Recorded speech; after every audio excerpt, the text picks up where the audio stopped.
Bienvenido seas a Leyendas de aquí y allá. Te doy la más cordial bienvenida a este pasadizo del terror, en el cual realmente espero acaricies tus miedos más profundos, pero sobre todo espero y sientas el miedo hasta los huesos. Mi nombre es Jesús G, y abriendo mi obituario negro del terror, el día de hoy te traigo esta leyenda: el velorio.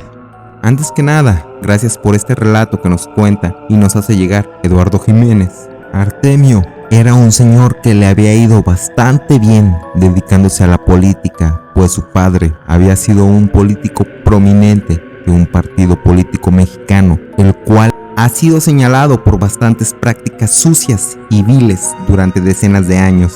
Aquel partido, de nombre PRI, que ha hecho millonario a políticos de ese partido, pero ha empobrecido al sector más necesitado. Historia que podría ser bastante frecuente en todos los países de Latinoamérica, solo claro, con distintos personajes, políticos manipulando leyes, beneficiando solo a algunos pocos de su gremio. Entonces Artemio tenía un hijo y asimismo Artemio se convertía en el tutor político de su propio hijo y le enseñaba desde muy jovencito todas las artimañas sucias y políticas. Y así ya, una vez pasando algunos años, cuando su hijo cumplía la mayoría de edad, lo enrolaban a ese partido político donde la clara idea era sacar el mayor beneficio, cuando esos políticos vivían como oligarcas, viviendo en grandes riquezas obscenamente, comprando propiedades en los mejores sitios del mundo, desde penthouse en Mónaco, residencias en lugares bastante exclusivos en Estados Unidos, barrios bastante finos, todo gracias a costa del trabajador que sale día a día a laborar fuertemente y arduamente por una mísera paga, para llevar ocasionalmente algún gusto a la mesa, para pagar a duras penas una hipoteca de alguna casa, trabajando por años y años, casi toda su vida, tratando de tener un pequeño lugar decente para vivir y poder dárselo a su familia. Artemio, quien había pertenecido al PRI, simplemente dejó de sentir, no le importaba la gente, solo se sentía impulsado por el dinero, pero se sentía más impulsado por aquel poder de decidir y tomar decisiones viles, decisiones poderosas. Ese poder de decidir, hacer sus negocios viles, de cenar con celebridades, de estar bien con su partido político, que solo pensaba en el bien de su podrido círculo, sin pensar en el mal de bastantes y millones de personas. Sin embargo, Artemio, mientras más se enriquecía, era más frecuente que tenía sueños con el diablo. Soñaba que le torturaba, también soñaba que estaba ardiendo entre lava. Eran terribles pesadillas que tenía casi a diario.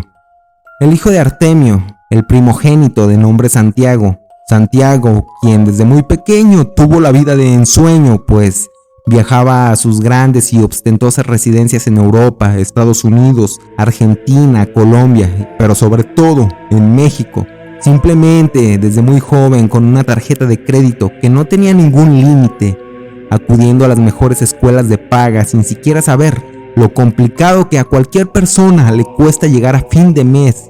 Así, cuando Santiago cumplía 18 años, la mayoría de edad, era colocado, lo incluían en ese partido al servicio de aquellos políticos, y mismo que Artemio con compadrazgos políticos logró acomodar bastante bien a su hijo para que continuara con esa descendencia y hegemonía de corrupción.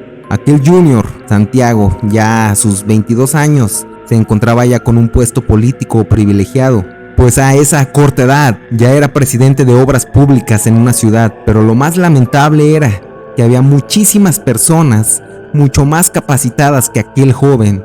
De hecho, Santiago no sabía nada, sin embargo se encontraba ahí como el mandamás de aquella oficina. Posteriormente, ya habiendo transcurrido algún tiempo, don Artemio se encontraba enfermo de cáncer, ya a una edad bastante avanzada, y mandaba llamar a su hijo, al primogénito, a Santiago, que aquel entonces, aquel hijo, ya era diputado de la nación, y aquel viejo político hacía santa confesión con un cardenal, pero aquel cardenal, desafortunadamente, siempre había sido corrupto a las órdenes del dinero, simplemente a las órdenes de los políticos y delincuentes. Desafortunadamente, las mafias de la política y religión llegan a ser bastante similares, pues al final somos seres humanos, seres sumamente imperfectos, codiciosos, traicioneros, mentirosos, y solo nos vemos cegados por la avaricia y codicia. Artemio, sintiendo que no le quedaba mucho tiempo, le llamaba a su hijo Santiago, ya en su lecho de muerte, y le decía: Santiago, yo ya estoy por morir, sé que me voy a ir al infierno a pesar de lo que dijo aquel cardenal, dijo que soy un santo, incluso yo me reí. También estoy seguro que aquel cardenal se pudrirá en el infierno, tanto como yo, pero tengo que confesarte algo, Santiago. Soy bastante malo, siempre he sido una mala persona, a la cual solo le he importado su bien personal. No sabes el daño que he hecho con mis acciones a tantas personas inocentes. Y mi vida ya se está terminando, pero sé que el infierno será mi lugar, pues todo el mal que he hecho, no existe ningún otro lugar para mí. Esa codicia me ha impulsado, pues era adicto a ese poder.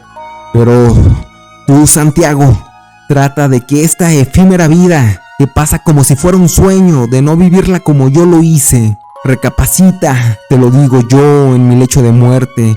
La gente llega a una adultez en la cual sabe cuál es el camino bueno y el camino malo, pero desafortunadamente elegimos el malo porque es más sencillo, o tal vez porque simplemente es más divertido. Así que, Santiago, hoy, sabiendo que yo he sido un mal padre, solo trata de no ser como yo, puesto que solo hay un camino. Es el camino directo al infierno. Artemio en ese instante moría, y Santiago solo abrazaba el cuerpo de su padre y lloraba y se lamentaba. Artemio en su recinto de velación, el cual era bastante exclusivo, pues tenía una capilla grande, bastante grande, lujosa. Solo cierta gente entraba, gente rica, sobre todo políticos, hipócritas, algunos empresarios que llegaban a dar el pésame, como lo mencioné, hipócritamente a aquella familia. Cuando algún político, al acercarse al ataúd, presenció que aquel cadáver estaba llorando, y así lo manifestaba a aquellas personas que también se encontraban. Llegaron curiosos a presenciar las lágrimas de aquel cadáver, pues era algo realmente raro, era atípico. La noche ya era presente, ya entraba la madrugada, la gente tomaba tazas y tazas de café, cuando de repente se fue la luz.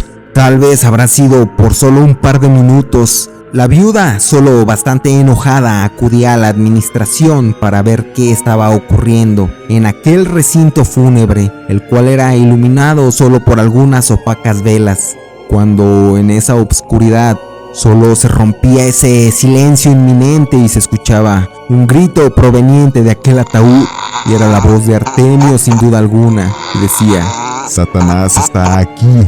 Satanás vino por mí, y eso le espera a todos ustedes. La luz que aún no regresaba, y se escuchaba esa voz entre obscuridad. Toda la gente que permanecía en aquel recinto fúnebre se quedó helada, se quedó aterrorizada, pues todo se encontraba bastante oscuro, solo iluminada por una pobre y opaca luz de aquellas velas que pusieron en aquel lugar.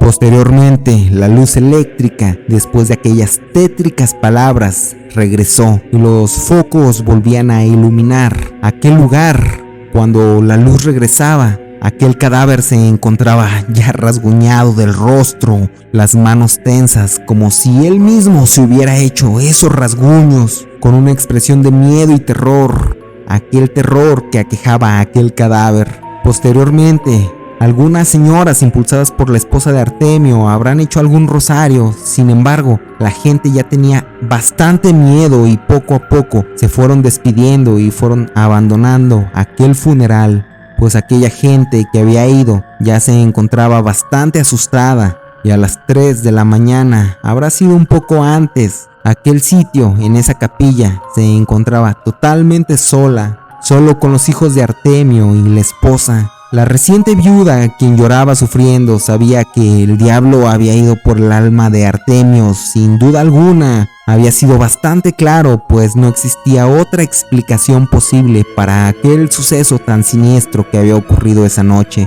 Solo la esposa se acercó a aquel rasguñado y tenso cadáver de su esposo y le decía que ella iba a rezar mucho todos los días para que Dios se apiadara de su alma. Y a su vez, aquella viuda le decía que ella ya sabía de su comportamiento, que su comportamiento en vida no había sido el mejor, pero que sin embargo siempre le había amado a pesar de todo. Cuando tomó la mano de ese cadáver para besarle la mano a su marido muerto, y cuando ya tenía sujetada la mano de aquel muerto, sintió que el cadáver comenzó a apretar la mano de su viuda, de aquella viuda. Así la pobre mujer solo pedía ayuda y fueron sus hijos para ver qué estaba ocurriendo. Y al llegar y ver qué ocurría, aquel cadáver abría los ojos y les observaba fijo con una terrible mirada, una mirada siniestra, pero a su vez también cuando los hijos, ya con bastante miedo, veían esa terrible postal, aquel muerto poco a poco comenzó a gesticular una sonrisa en su rostro, sumamente grande. Era un rostro bastante amenazador. Después de un par de minutos, la viuda, con ayuda de los hijos, por fin pudo liberarse de la mano del cadáver que le tenía bastante apretada. La madre, llorando y temblando, le decía a sus hijos: vámonos, eso que está ahí dejó de ser su padre justo cuando murió. Entonces apenas estaban tomando sus pertenencias de los sillones de aquel recinto, de aquella funeraria, cuando se escuchó un gruñido y una risa diabólica proveniente de aquel ataúd. Así solo salían corriendo de esa funeraria. El resto de la noche solo aquel cadáver se encontraba solo, sin gente velándole, sin gente rezando por su alma. Aquel lugar solamente estaba solo. Era el funeral más triste. Así al día siguiente llegaba un puñado de personas. La viuda decidía que no le harían misa de cuerpo presente, pues sentía temor que aquel cuerpo pudiera hacer algún acto diabólico como el de la noche anterior y que toda la gente saliera corriendo. Así, solo se lo llevaron directo a la cremación, donde ya no se supo más posteriormente. Desafortunadamente, tiempo después, aquel joven, el hijo de Artemio, Santiago, solo iba subiendo peldaño a peldaño en la política, siguiendo justo los mismos pasos de su padre. Aquel joven Santiago, a pesar de saber que si seguía así, también tendría un desenlace justo como el de su padre, simplemente por el poder le dejó de importar, a pesar de haber vivido esa terrible pesadilla en aquel velorio de terror, pues la avaricia ya le había carcomido y le había nublado el buen juicio. Esta fue la leyenda que el día de hoy he traído para ti. Espero y la hayas disfrutado, pero sobre todo espero y esta noche, cuando vayas a dormir y todas tus luces se encuentren apagadas, recuerdes muy bien esta leyenda. Me despido, mi nombre es Jesús G y a mí me resta desearte una mórbida noche.